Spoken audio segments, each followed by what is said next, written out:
नमस्कार दर्शक बंधु आपण को आम चैनल को स्वागत। पवित्र कार्तिक पूर्णिमा और कार्तिकेश्वर पूजा उपलक्षे आपण को अनेक अनेक शुभेच्छा और शुभकामना। आजिर भिडियोटी बिछा राशि व्यक्ति विशेषक बहुत गुरुत्वपूर्ण रही। कहीं गुरुत्वपूर्ण रही आपण भिडियोटी शेष पर्यंत देखिले निश्चित भाव में जानीपारे। जदि आपणकर बिछा राशि होइथाए तेबे एही भिडियोटी को थरे मात्र निश्चित भाव में शेष पर्यंत देखंतु बिछा राशिर व्यक्ति विशेषक जीवन एही कार्तिक पूर्णिमा और कार्तिकेश्वर पूजा ठारू बदलिबाकु जाउछि। कारण प्रमुख 5टी ग्रह मानक चलन रे बहुत बड़ परिवर्तन हेबाकु जाउछि, जहा फलरे आपणक जीवन रे मध्य बड़ परिवर्तन आसिबो एवं आपणकर एही परिवर्तन किछि शुभ फल देब एवं किछि अशुभ फल मध्य देब। देखंतु कर्म फलदाता न्यायर देवता शनि बकरीरु मार्गी हेबाकु जाउछंती एवं मंगल बुध शुक्र एवं सूर्यंकर राशि परिवर्तन हेबाकु जाउछि, जहा द्वारा आपणक जीवन रे बहुत बड़ परिवर्तन हेबाकु जाउछि। तेबे आसंतु जानिबा एही कार्तिक पूर्णिमा और कार्तिकेश्वर पूजा ठारू आपणक जीवन रे कौन सबु बड़ परिवर्तन हेबाकु जाउछि।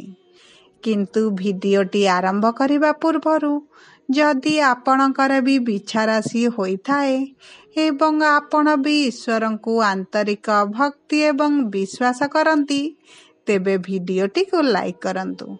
कमेंट बॉक्स रे जय जगन्नाथ जय माँ लक्ष्मी अवश्य लिखि दियंतु। ताहले आसंतु जानिबा आपणक जीवन रे केउ केउ बड़ परिवर्तन आसिबो एही 5टी ग्रहक राशि परिवर्तन परे।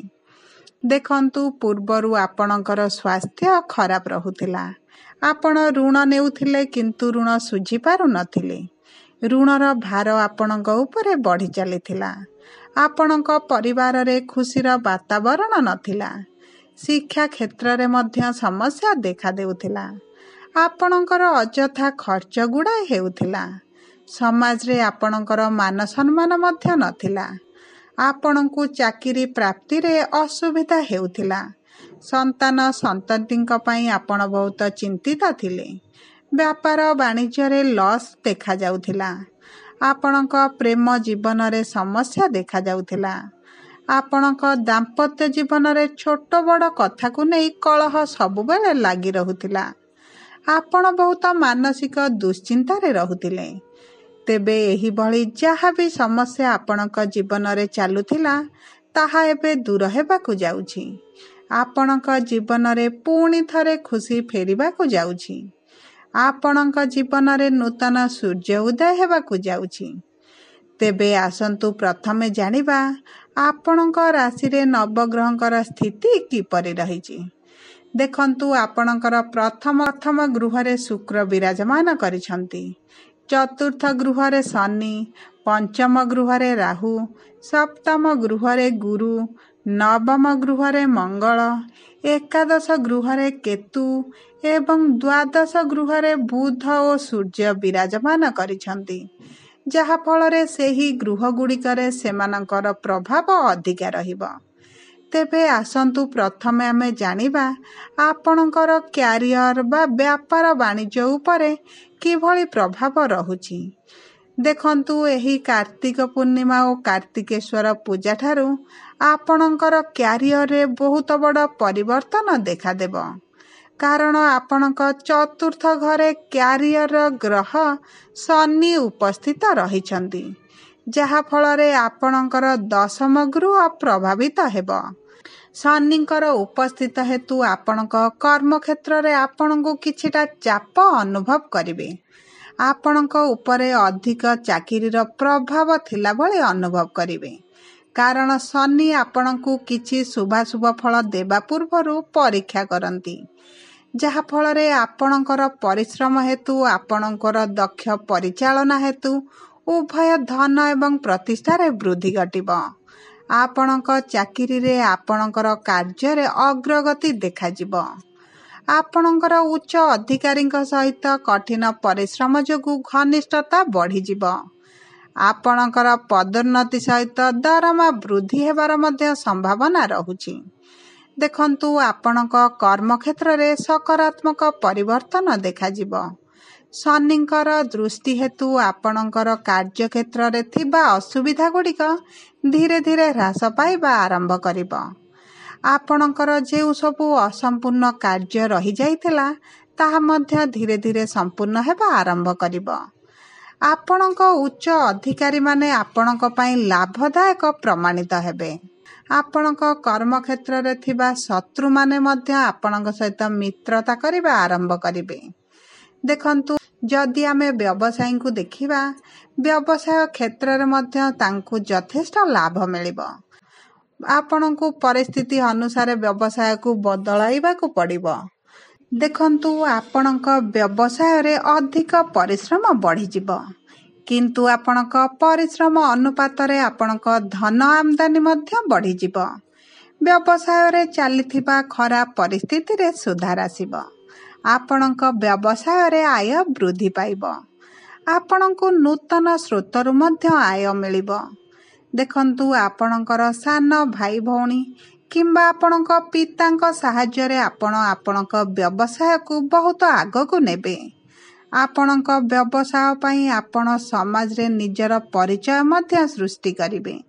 ଯଦି ଆମେ ଆପଣଙ୍କର ଆର୍ଥିକ ସ୍ଥିତିକୁ ଦେଖିବା, ଆପଣଙ୍କର ଆର୍ଥିକ ସ୍ଥିତି ଏହି କାର୍ତ୍ତିକ ପୂର୍ଣ୍ଣିମା ଓ କାର୍ତ୍ତିକେଶ୍ୱର ପୂଜାଠାରୁ ବଦଳିବାକୁ ଯାଉଛି। କାରଣ ଆପଣଙ୍କର ଏକାଦଶ ଘରେ କେତୁ ବିରାଜମାନ ହୋଇଛନ୍ତି। ଏକାଦଶ ଘର ହେଲା ଆପଣଙ୍କର ଲାଭର ଗୃହ। ଏହି ସମୟରେ ଆପଣଙ୍କୁ ପ୍ରଚୁର ଲାଭ ମିଳିବ। ଆପଣଙ୍କ କର୍ମକ୍ଷେତ୍ରରେ ବା ଆପଣଙ୍କ ଜବ୍ରେ ଆପଣଙ୍କୁ ପ୍ରମୋସନ୍ ମିଳିବ। ଯେଉଁମାନେ ବ୍ୟବସାୟ କରୁଛନ୍ତି ସେମାନଙ୍କର ଲାଭ ବଢ଼ିଯିବ। ଆପଣ ଏହି ସମୟ ମଧ୍ୟରେ କିଛି ସାଇଡ୍ ବିଜନେସ୍ ଆରମ୍ଭ କରିବାର ଚିନ୍ତାଧାରା ମଧ୍ୟ ମନକୁ ଆସିପାରେ। ଆପଣଙ୍କୁ ବହୁତ ଗୁଡ଼ିଏ ସ୍ରୋତରୁ ଧନ ମିଳିବା ଆରମ୍ଭ ହେବ। ଆପଣଙ୍କ ବ୍ୟାଙ୍କରେ ଜମା ହୋଇଥିବା ପୁଞ୍ଜିରେ ଧନର ବୃଦ୍ଧି ଘଟିବ। ଧୀରେ ଧୀରେ ଆପଣ ଧନ ସଞ୍ଚୟ କରିବା ପ୍ରତି ଅଧିକ ଧ୍ୟାନ ଦେବା ଆରମ୍ଭ କରିବେ। ଆପଣଙ୍କର ଗୁପ୍ତ ଟଙ୍କା ମିଳିବାର ମଧ୍ୟ ଯୋଗ ରହିଛି। ଦେଖନ୍ତୁ, ଆପଣଙ୍କର ଅଟକିଥିବା ଧନ ମଧ୍ୟ ଆପଣଙ୍କୁ ଏହି କାର୍ତ୍ତିକ ପୂର୍ଣ୍ଣିମା ପରେ ମିଳିପାରେ। ଆପଣ ନୂତନ କାର୍ଯ୍ୟ ମଧ୍ୟ ଆରମ୍ଭ କରିପାରନ୍ତି। ଆପଣଙ୍କ ବ୍ୟବସାୟକୁ ବିସ୍ତାର ମଧ୍ୟ ଆପଣ କରିବା ପାଇଁ ଚିନ୍ତା କରିପାରନ୍ତି। ଯଦି ଆମେ ଆପଣଙ୍କର ପ୍ରେମ ସମ୍ପର୍କ ବା ବୈବାହିକ ସମ୍ପର୍କକୁ ଦେଖିବା, ଆପଣଙ୍କର ପଞ୍ଚମ ଘରେ ରାହୁ ବିରାଜମାନ କରିଛନ୍ତି। ପଞ୍ଚମ ଘର ହେଲା ଆପଣଙ୍କର ଶିକ୍ଷାର, ପ୍ରେମର ଏବଂ ସନ୍ତାନର ଘର। ଏହି ସମୟ ମଧ୍ୟରେ ଯଦି ଆପଣ ଉଚ୍ଚ ଶିକ୍ଷା କରିବା ପାଇଁ ଚାହୁଁଛନ୍ତି, ଆପଣଙ୍କୁ ପର୍ଯ୍ୟାପ୍ତ ସୁଯୋଗ ମଧ୍ୟ ମିଳିବ। ଆପଣ ଉଚ୍ଚ ଶିକ୍ଷା ପାଇଁ ବାହାରକୁ ମଧ୍ୟ ଯାଇପାରନ୍ତି। ଯଦି ଆପଣ କମ୍ପିଟେଟିଭ୍ ଏକ୍ଜାମ୍ ଦେଉଛନ୍ତି, ଆପଣଙ୍କୁ ଭଲ ସଫଳତା ମଧ୍ୟ ମିଳିବ। ଦେଖନ୍ତୁ, ବିବାହିତ ଦମ୍ପତିଙ୍କ ପାଇଁ ସବୁଠାରୁ ଭଲ ସମୟ ରହିଛି। ସନ୍ତାନ ପ୍ରାପ୍ତିରେ ଯେଉଁ ଅସୁବିଧା ଆସୁଥିଲା ସେଥିରେ ଏବେ ସୁଧାର ଆସିବ। ଆପଣଙ୍କୁ ସନ୍ତାନ ପ୍ରାପ୍ତିର ମଧ୍ୟ ଯୋଗ ରହିଛି। ଯେଉଁମାନେ ପ୍ରେମ ସମ୍ପର୍କରେ ଅଛନ୍ତି ସେମାନଙ୍କ ସମ୍ପର୍କରେ ଥିବା ଦୂରତାଟା କମିଯିବ। ସେମାନଙ୍କ ପ୍ରେମ ସମ୍ପର୍କକୁ ସେମାନେ ବିବାହର ରୂପ ମଧ୍ୟ ଦେଇପାରନ୍ତି। କାରଣ ଆପଣଙ୍କର ସପ୍ତମ ଘରେ ଗୁରୁ ବିରାଜମାନ କରିଛନ୍ତି। ସପ୍ତମ ଘର ହେଲା ବିବାହର ଘର, ବୈବାହିକ ସମ୍ପର୍କର ଘର, ଆପଣଙ୍କ ଜୀବନସାଥୀଙ୍କର ଘର। ଏହି ସମୟ ମଧ୍ୟରେ ଆପଣଙ୍କ ବୈବାହିକ ସମ୍ପର୍କରେ ମଧ୍ୟ ମଧୁରତା ଆସିବ।